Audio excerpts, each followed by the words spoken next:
Hello नमस्कार दोस्तों। मैं विवेक कुमार वर्मा। तो आज हम लोग करने जा रहे हैं चंद्रगुप्त द्वितीय की उपलब्धियों का वर्णन करें।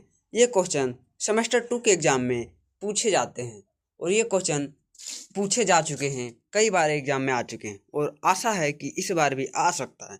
इसीलिए इस क्वेश्चन को आप ध्यान से देखें कि आपको किस प्रकार से इस क्वेश्चन का आंसर लिखना है। तो सबसे पहले लिखना है, गुप्त काल के सबसे शक्तिशाली और सफल शासक चंद्रगुप्त द्वितीय, जिन्हें इतिहास में विक्रमादित्य के नाम से भी जाना जाता है। गुप्त काल के सबसे शक्तिशाली और सफल शासक, सबसे शक्तिशाली और सफल शासक थे, जिसको चंद्रगुप्त द्वितीय, जिन्हें जिन्हें इतिहास में विक्रमादित्य के नाम से भी जाना जाता है। इनके शासनकाल में गुप्त साम्राज्य ने सर्वोच्च विस्तार, आर्थिक समृद्धि और सांस्कृतिक स्वर्ण युग का अनुभव किया। मतलब इसके काल में ही, इसका शासनकाल में ही गुप्त साम्राज्य ने सर्वोच्च विस्तार, मतलब सबसे ज़्यादा विस्तार किया, आर्थिक समृद्धि भी हुआ, सांस्कृतिक में स्वर्ण युग का अनुभव किया। ठीक है, उसके बाद आपको लिखना है, इन्हें गुप्त साम्राज्य का सबसे तेजस्वी और लोकप्रिय राजा माना जाता है। सबसे लोकप्रिय राजा माना जाता है। इन्हें गुप्त साम्राज्य का सबसे तेजस्वी, मतलब सबसे तेज तरार और लोकप्रिय राजा भी माना जाता है। उसके बाद आपको क्या लिखना है, इतना लिखने के बाद आपको, जैसे कि क्वेश्चन में पूछा था चंद्रगुप्त द्वितीय की उपलब्धियों का वर्णन करें, तो हम लोग को भी लिखना है चंद्रगुप्त द्वितीय की प्रमुख उपलब्धियां। उसके बाद अंडरलाइन करके डैश दे देना है और सबसे पहले लिखना पहला पॉइंट, राजनीतिक विस्तार। ये भी उसका प्रमुख उपलब्धियां हैं। समुद्री व्यापार का विकास, ये भी प्रमुख उपलब्धियां हैं। सांस्कृतिक और साहित्य उन्नति, ये भी प्रमुख उपलब्धियां हैं। नवरत्नों का गठन, प्रशासनिक कुशलता, ये सभी उसकी प्रमुख उपलब्धियां हैं। अब हम एक एक करके सबके बारे में डिटेल से पढ़ते हैं। चलिए तो स्टार्ट करते हैं। सबसे पहला उपलब्धि है राजनीतिक विस्तार। राजनीतिक विस्तार, इसमें इसको अंडरलाइन करके डैश देना है। उसके बाद लिखना है ए नंबर पॉइंट में, चंद्रगुप्त द्वितीय की सबसे बड़ी उपलब्धि थी शक वंश का अंत। मतलब चंद्रगुप्त द्वितीय की सबसे बड़ी उपलब्धि अगर थी राजनीतिक में, तो वो था शक वंश का अंत। मतलब शक जो शासक थे उसका अंत किसने किया, तो चंद्रगुप्त द्वितीय ने किया था। ये सबसे प्रमुख उपलब्धि उसकी थी। इनकी विजय के बाद मालवा, गुजरात और काठियावाड़ जैसे महत्वपूर्ण क्षेत्र गुप्त साम्राज्य में शामिल हो गए। जब इसका विजय हुआ तो मतलब इनकी जब विजय होते गई तो उसके बाद मालवा, गुजरात, काठियावाड़ ये सब गुप्त साम्राज्य में मिल गया। सी नंबर पॉइंट में लिखा है इससे साम्राज्य बेहद शक्तिशाली बन गया। मतलब इससे साम्राज्य जो था वो बेहद शक्तिशाली, मतलब ताकतवर बन गया। और समुद्री व्यापार के बड़े मार्ग भी गुप्त के हाथ में आ गए। और समुद्री व्यापार, जो समुद्र का भी रास्ता व्यापार का था, वो भी गुप्तों के हाथ में आ गए। पहला पॉइंट कंप्लीट हम लोग कर चुके हैं। अब दूसरा पॉइंट है समुद्री व्यापार का विकास। समुद्री व्यापार का विकास, इसको अंडरलाइन करके डैश कर देना है।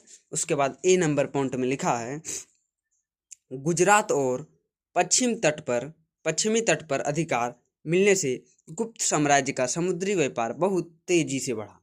मतलब गुजरात और पश्चिमी तट पर जब अधिकार कर लिया ना गुप्त साम्राज्य, उसके बाद समुद्री व्यापार बहुत तेजी से बढ़ा। बी नंबर पॉइंट में लिखना है, रोमन साम्राज्य दक्षिण पूर्व एशिया और अरब देशों से व्यापार होने लगा। मतलब जो गुप्त साम्राज्य का जो व्यापार था ना, समुद्री व्यापार, और रोमन साम्राज्य से दक्षिण पूर्व एशिया और अरब देश से व्यापार होने लगा। इसी कारण गुप्त काल आर्थिक दृष्टि से अत्यंत समृद्ध हो गया। इसके कारण ही अत्यंत महत्वपूर्ण हो गया गुप्त काल।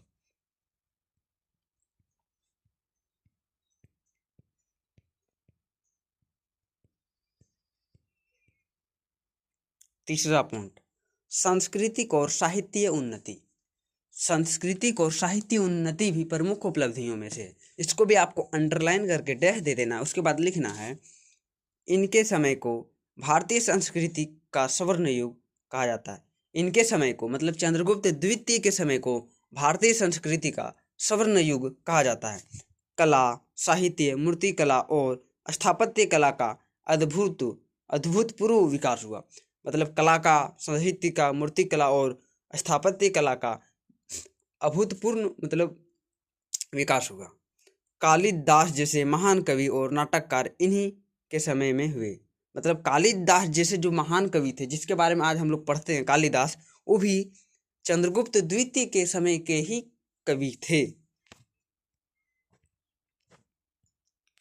मेघदूत, अभिज्ञान शकुंतलम जैसी कृतियों ने भारतीय साहित्य को विश्व स्तर पर गौरव दिया। मतलब मेघदूत है, अभिज्ञान शकुंतलम जैसी कवियों ने मतलब कृतियों ने भारतीय साहित्य को विश्व स्तर पर गौरव दिया। जैसे मेघदूत जो था वो भी विश्व लेवल पर प्रसिद्ध है, अभिज्ञान शकुंतलम भी प्रसिद्ध है। और ये इसको किसने लिखा है? तो कालिदास ने लिखा है। चौथा पॉइंट, नवरत्न का गठन। चौथा पॉइंट में नवरत्न का गठन, इसको भी अंडरलाइन करके डैश, हम बोले या ना बोले, हर क्वेश्चन में आपको पॉइंट लिखने से पहले अंडरलाइन करके डैश देना है। उसके इसमें लिखना है, चंद्रगुप्त द्वितीय के दरबार में नवरत्न कहलाने वाले 9 विद्वान थे। नवरत्न यानी कि 9 विद्वान, जो कि चंद्रगुप्त द्वितीय के दरबार में नवरत्न कहलाने वाले 9 विद्वान थे। 9 विद्वान था। इनमें कालिदास, ब्राह्मीर, धन्वंतरी आदि महान व्यक्तित्व शामिल थे। इसमें से जो 9 व्यक्ति थे, इसमें से कालिदास, ब्राह्मीर, धन्वंतरी आदि महान व्यक्तित्व शामिल थे। ये भी शामिल थे। इन विद्वानों ने विज्ञान, साहित्य और ज्योतिष में महत्वपूर्ण योगदान दिया। और इस सब ने क्या किया? विज्ञान में भी, कोई भी कवि तो विज्ञान में उसको बढ़ावा दिया, साहित्य में और ज्योतिष में महत्वपूर्ण योगदान दिए। अब 5वां पॉइंट है प्रशासनिक कुशलता। प्रशासनिक कुशलता। चंद्रगुप्त द्वितीय एक न्यायप्रिय, दयालु और प्रजावत्सल शासक थे। मतलब चंद्रगुप्त द्वितीय जो थे वो न्यायप्रिय थे, दयालु थे और प्रजावत्सल्य शासक थे।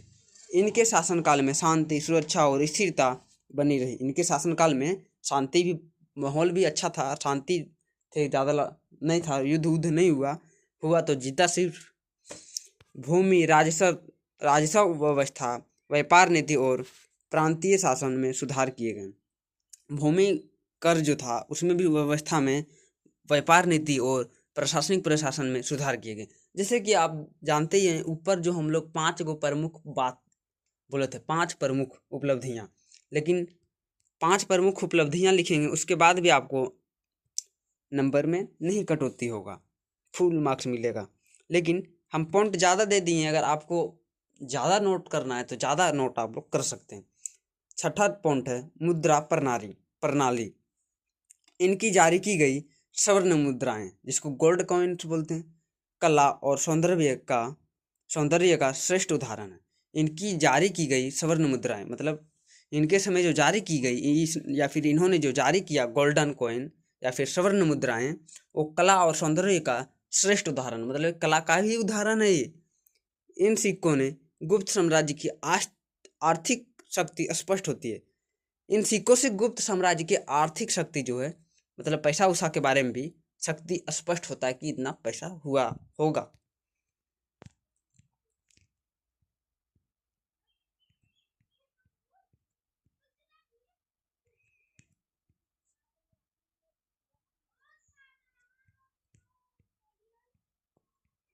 छठा पॉइंट तो हम लोग बता दिए हैं। उसके बाद आपको लास्ट में लिखना है, 6ठा पॉइंट के बाद आपको लास्ट में लिखना है, चंद्रगुप्त द्वितीय का शासनकाल गुप्त साम्राज्य का सबसे उज्जवल समय था। मतलब चंद्रगुप्त द्वितीय का जो शासनकाल था गुप्त साम्राज्य का सबसे उज्जवल था। राजनीतिक स्थिर,